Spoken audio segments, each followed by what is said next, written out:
To a city on a hill. I am so geeked up about this series of sermons because I actually had I don't know if any of you look online, we have a worship blog, and I had a whole series of sermons taking me through the end of the year, and I threw those all out. And I brought in this series because I think it's what we need. It's what we need at New Song. It's what we need in Tecumseh, is Nehemiah. But I'm going to preach. I've preached Nehemiah 2 or 3, 4 times in my life, but I'm preaching it from a completely different point of view. And I want you guys all to imagine with me a city on a hill. I want you to imagine a city on a hill. And I want you to read, study, pray, ask for God's guidance on the book of Nehemiah. This is a book, and to use an old religion word, but still one just as good and vibrant as it ever was, revival. It's about revival, okay? A city on a hill. Anybody familiar? Anybody been to Jerusalem? Anybody here? Raise your hand if you've ever been to Jerusalem. Anybody here want to send their pastor to Jerusalem? And I don't even care what your motivation is. I want to send him to Jerusalem now, I don't care what it is. I want to, and I've been praying that one day God will send me to Jerusalem. I want to go so bad. But, when you read your scriptures, you always see that people are always going up to Jerusalem. And when they leave, they're always going down. Why? Because it's a city on a hill. This is God's city. This is God's crown jewel. This city on a hill. And so we're going to look at it from the book of Nehemiah, because this city on a hill, what does it mean? What does it represent? It symbolizes the strength, the power, the protection, and the promises of God. I will be their God, and they will be my people. And as people come to Jerusalem, they look up and they see this city on a hill. And they see those strong walls around it. And they know the temple, the presence of Yahweh is there. And it's a citadel of strength, of power, of victory. This is what this city on a hill was always meant to represent. God is there. His people are there. His promises are there. And those walls, why did they stand? Because they were really strong walls? Oh, go see stronger walls in Jericho.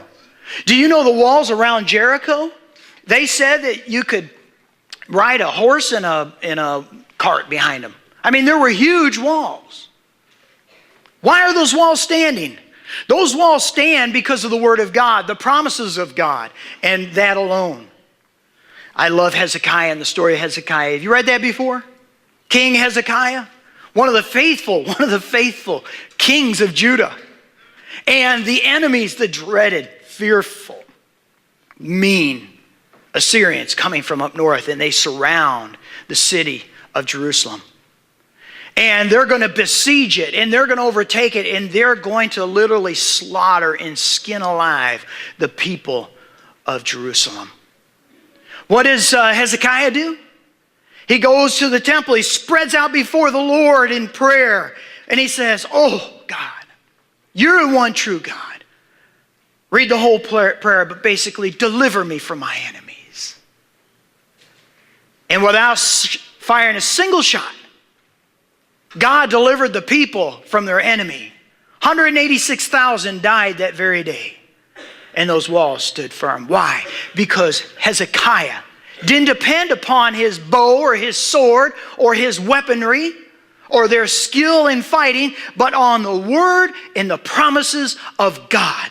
Those walls stood. And when they quit trusting the Word of God, when they quit depending on the promises of God, those walls came tumbling down. And that leads us to the book of Nehemiah. That brings us to Nehemiah. And before I go too much further, I want to get something very, very clear in your mind. The city on a hill throughout the entire series is a metaphor. You know what a metaphor is, right? It's a metaphor. It's an illustration. It's a model of you and me. You are that city on a hill today. You are that city on a hill. I am that city on a hill today. And how does that city look? As people look from outside and they can't help but see that city on a hill. Matthew chapter 5, verse 14, you are the light of the world. And Jesus said, a city on a hill, it can't be hidden. He put these two together. The influence of the light and the city that's up on the hill and it can't be missed. And all will see, you are that city on a hill. And what do people see? Do they see the strength of God's promises as you live on the Word of God in faith in Him? Or do they see a city like poor Nehemiah saw? Go to Nehemiah chapter 1, verses 1 through 4. Nehemiah chapter 1, verses 1 through 4. These are the words of Nehemiah, son of Hakaliah. In the month of Kislev, and by the way, the month of Kislev is the Hebrew month for our December. We'll just call it December. It's like the end of November, December.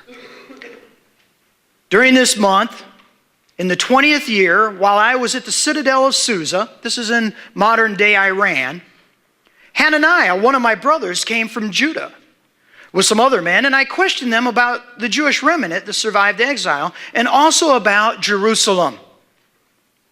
They said to me, those who survived exile and are back in the province are in great trouble, in disgrace. The walls of Jerusalem are broken down.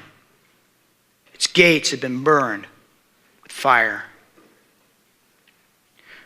When I heard these things, I sat down and I wept. For some days I mourned and fasted and prayed before the God of heaven. Nehemiah's heart was broken.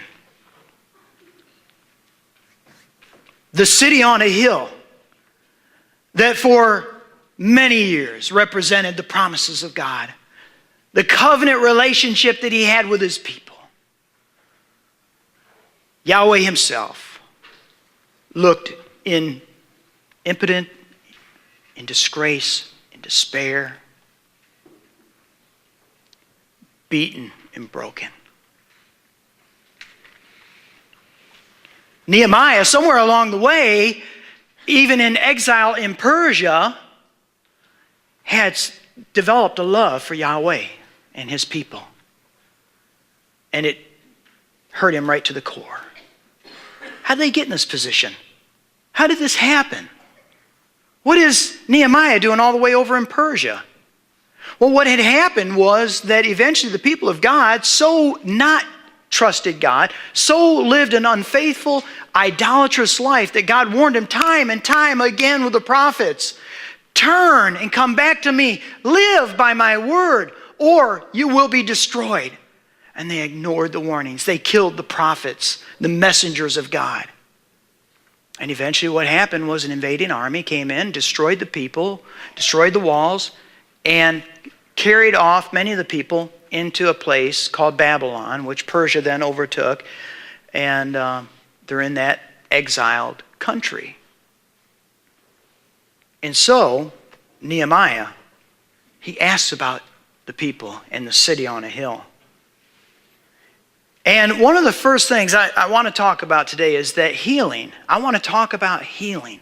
Healing a broken city, your broken city, my broken city. Because as I look out here, as I look around my community, I know there are many cities on the hill that are broken and hurting, in need of mercy and grace and healing. But it doesn't come by some preacher getting up here and tickling your ears every Sunday and making you feel good and having grace that allows us to do whatever we darn please to do. That leads to destruction.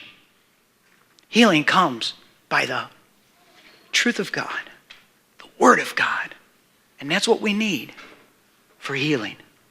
We need the strength of His Word, not the namby-pamby-ish, feely-goodish, watered-down gospel that I've been hearing preached for the last 10, 15 years. But healing can come. Healing will come. If we follow this pattern of Nehemiah, and that's what we're going to do. We're going to take a journey through Nehemiah.